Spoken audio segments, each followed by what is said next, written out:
Welcome back everyone. Today's game review is There Is No Light, made by Cellar. After completing the game, here are my thoughts what the game has to offer. This game is an action adventure with small touches of Bloodborne for the difficulty.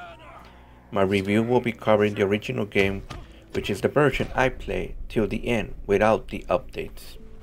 Your character is on a quest to recover his son taken by the Order of Light.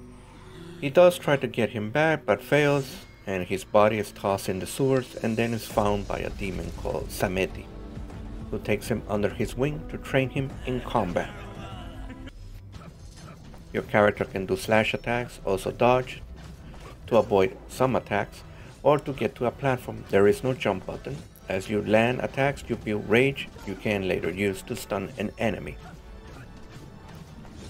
The biggest small issue with most negative feedback on Steam is there is no map for the game. I personally did not have a problem with this.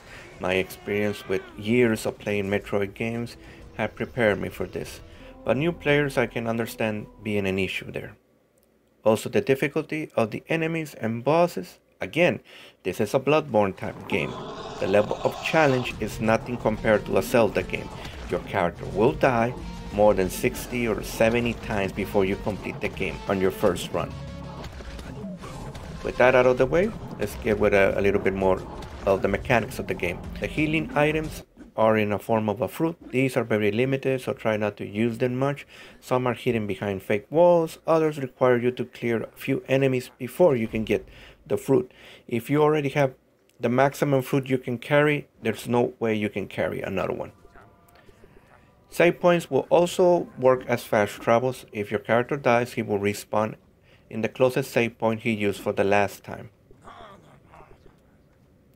From the start, you have freely to pick any of the 3 areas to start your path. It can be the path of the pilgrim, the light area where cannibals and armored warriors from the Order of Light will be waiting for you to try to stop you.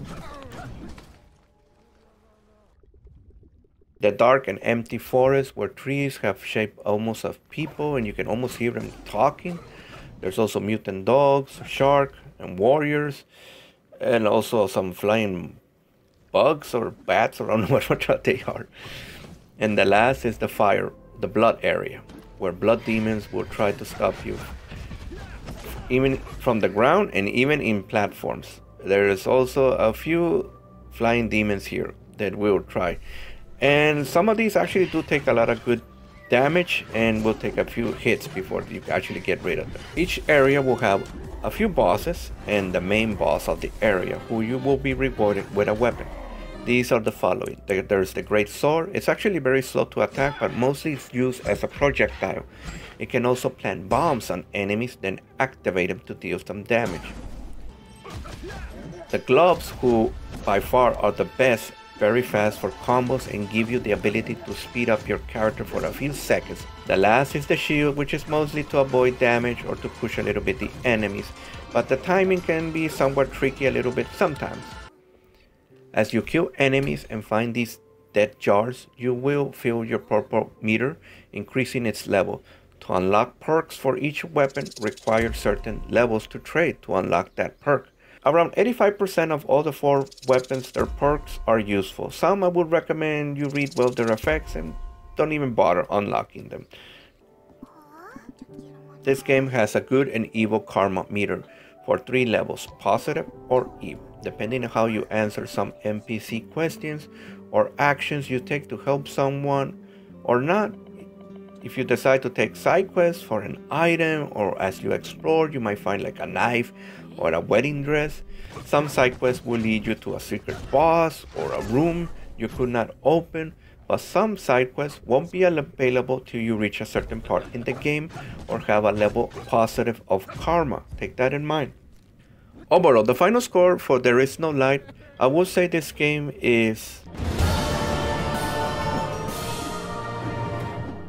Congratulations.